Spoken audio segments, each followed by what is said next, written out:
Welcome to the Giddy Pessimist, which is the podcast that's probably not going to work, but it should be fun. I'm your rambler and host, Seth Lindquist, and this is Kevin Underwood. Welcome, man. What's up? Thanks. Yeah. The Okay. name's great. The name's really good. Thanks, man. How's your blog doing? I actually haven't had it up now for like a year. Oh, you took it completely down. Yeah, I did. I just I don't know. I enjoyed doing it, which is kind of how it started, but I didn't really have a path in mind when I set it up to monetize it. Yeah. And the traffic was decent, so I probably shouldn't have taken it down because a lot of days I'd get 1,000 pages or something. Yeah.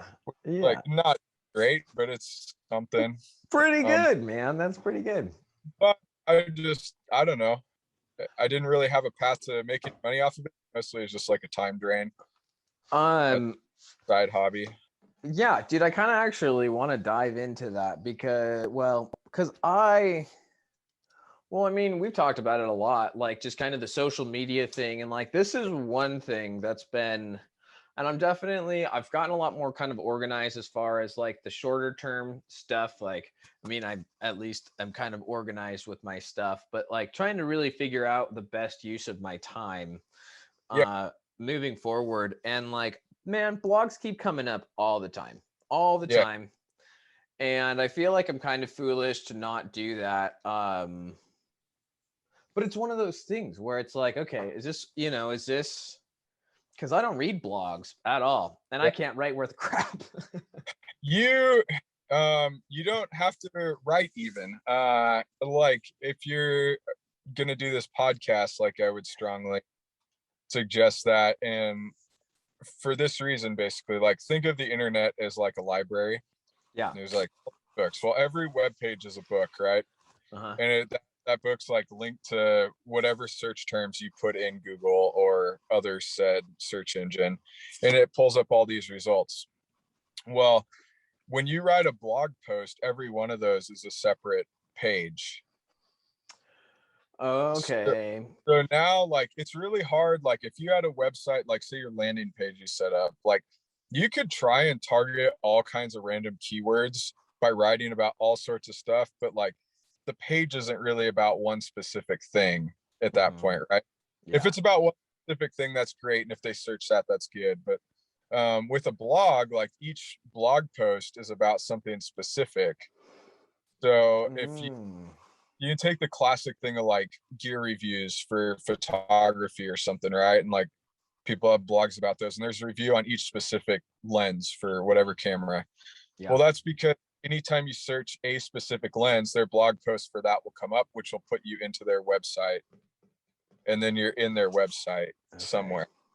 So it's a good like search engine strategy. So in other words, for a podcast, you could have a blog post which could just be like a linked audio file from your podcast hosting service, right?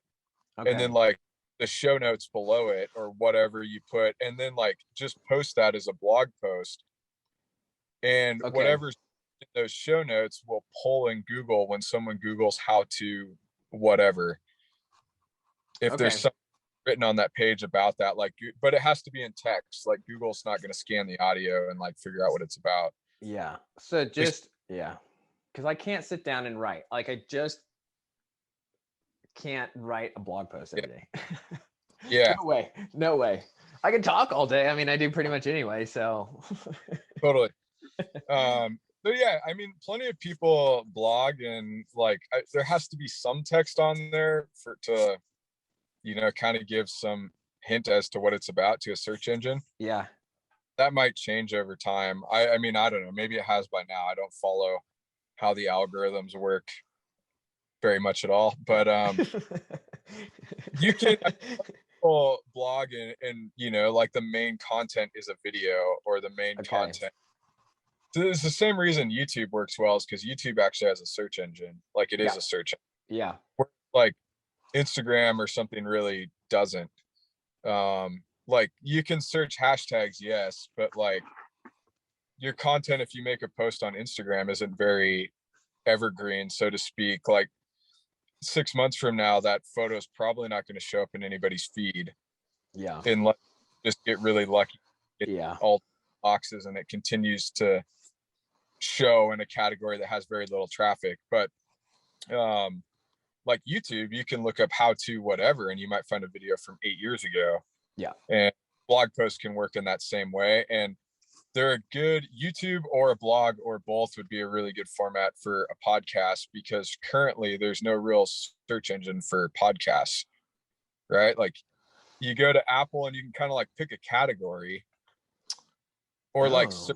search a title maybe, but like Apple's not really promoting to you very much on their podcasts like YouTube would, where like you go to YouTube and watch a video and then it tells you to watch one of these ones next.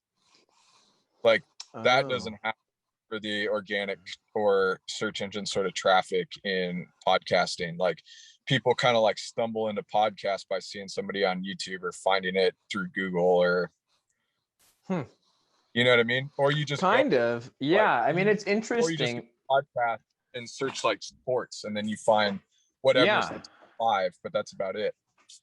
No, and it's kind of an interesting thing because, like, yeah, I mean, I've never really thought about it that way because I don't ever blog, like that's Yeah. not, I've never read a blog, Yeah.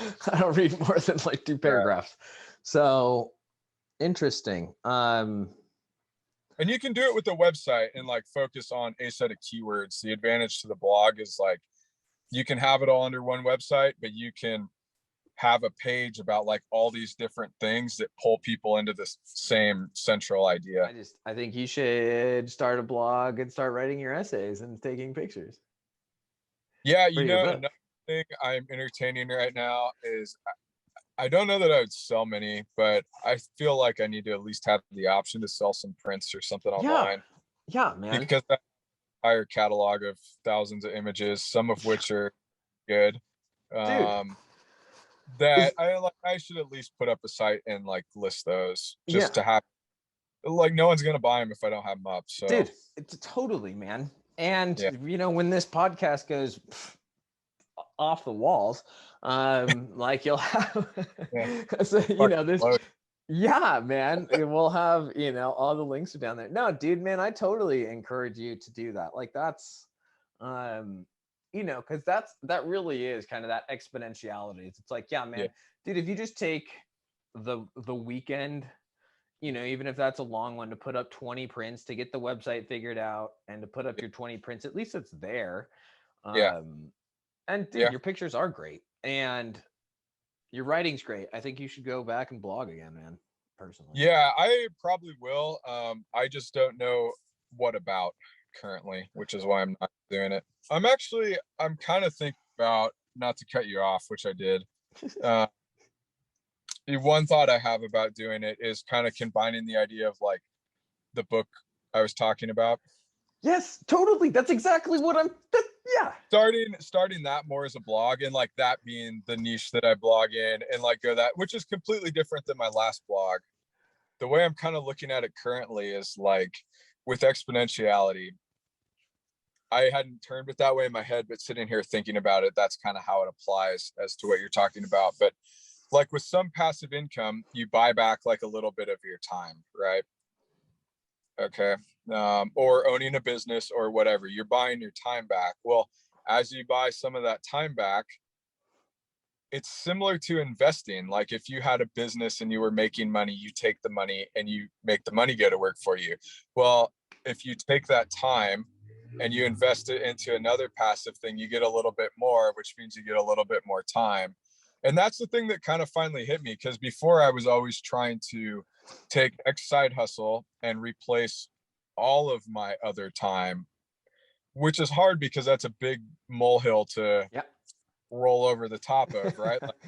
Like whatever your normal wages, or if someone, for example, makes $80,000 a year as just an odd number, like then they have to figure out how to make their side hustle equal 80K to be in the same spot.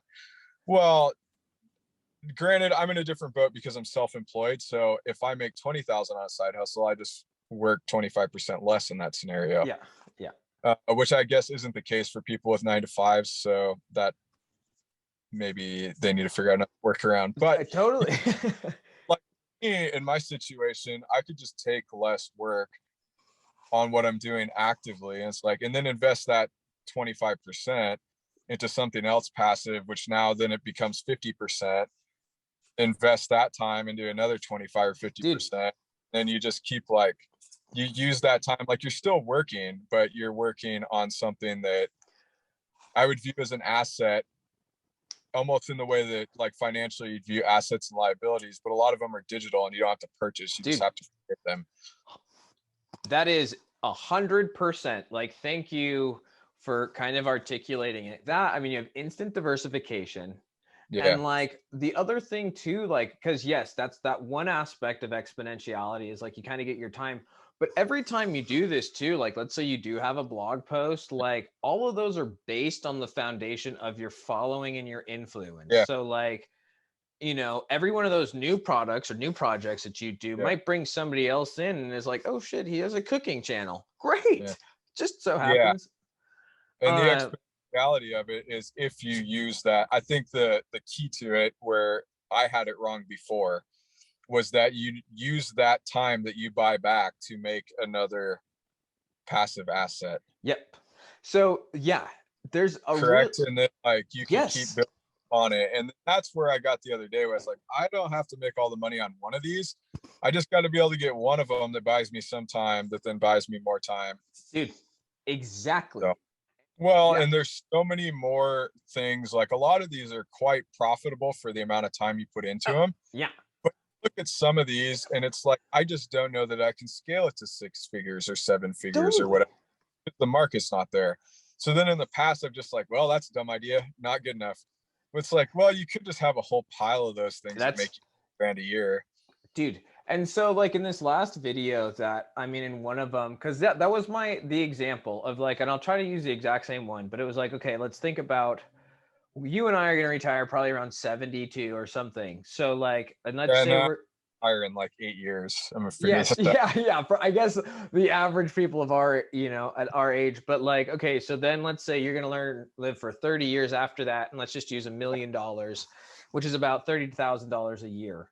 Okay, well, if you can just spend the next 40 years before we get here, and like every year, if you just figure out one of these businesses that brings in $1,000, Yeah. like you have 40 years to bring in $1,000 a year, like every single year, which is like nothing. You're in the exact same spot, and I guarantee like you're in a, dude, it's Yeah. just a much better, much much Well, much yeah, much better. significantly. Yeah. One, because Significantly in you every freaking aspect. you actually own those, and they might do better than that in the long Dude, run, as in they probably will. Also, like when you really sit down and pencil it out, like $1,000 a year or whatever, if you did make one of those a year, like that's less than $100 a month. It's yeah, like one sale. dude, it's You exactly got to that is. sell one thing every 30 days. Like that's not very difficult. No. I thought maybe like it was like, oh no, I actually want to invent a product to sell. And it was like, okay, let's hold on for a minute. Like I would just like to buy my time back. And there's a lot of products that can buy it little by little by little. So instead of this grandiose plan, like Yep. there's some real easy cookie cutter steps that I feel like are just right in Yeah. front of me that I could slowly take. Yeah. Like I started doing like a journal. Well, and I've been doing this, but like I had to do journaling a little differently. Like I have a whole list of questions that I fill out every day instead of just kind of going like off my mind. Yeah. And one of the things that I put down is what is the one thing I will accomplish today? Not list of things or lists of priorities. One goddamn thing. That's Yeah. it.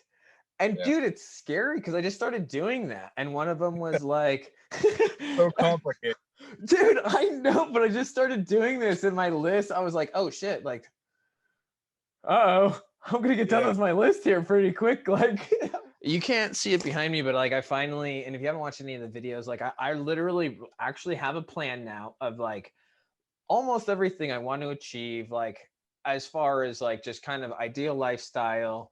I even have numbers on income and like skills that I want to have, and even have toys and this type of stuff.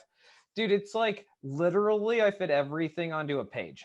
And I was Yeah. sitting there and I was like, this is embarrassingly simple. Yeah. Like, it's It's like, scary when you just sit down and make a checklist and you're yeah, like, yeah, I only like 12 things and I just never do them. dude, and that was exactly because I looked at this and I was like, okay, I've written down everything I could think of because I went through all of my notes that I'd had. Like, I had so many lists of like ideal, like, I finally organized them all. And I was like, this is literally like every thought that has been fluttering through my head for the last few years. And I was like, this is a joke, dude. I Yeah. was like, you could literally be halfway through these legitimately in Yeah. like 12 months. Totally. So I was thinking about this too. Like, okay, what kind of value, do I have to offer? We've talked about that kind of a lot. And like straight up, the only thing I can well, not the only thing, but I think like the best thing that I can offer is just being an example of actually trying, of like, Yeah. okay, because I think so many people have these ideas. I mean, like, this is not, I mean, everybody has the idea of like, man, it'd be really great to not trade my time for money and not worry about Yeah. money and do what the hell I want to do. And I think everybody reads the books and has the ideas, but I don't think Well, anybody's I think still there's a large amount of people that have never actually looked into it. I mean, they might think that, but I think, yeah, some people read all the books and do the research that you have, but I think vast majority of people still haven't done that. So there's still a lot to offer. totally. But I think even with those people, I think there's like very few people that actually kind of actually do like, okay, I've read 50 self-improvement books and every single one of them has told me to get a budget and record some things, but I Yeah. haven't done it yet. And then it's like, like with these things, like, yeah, with that, it's like, man, I wonder what would happen if you just do one thing a day and Yeah. like, and you were accountable of like every other week, just being like, okay, this is what I did. Like Yeah. legit from everything that I've read, that's how empires get built.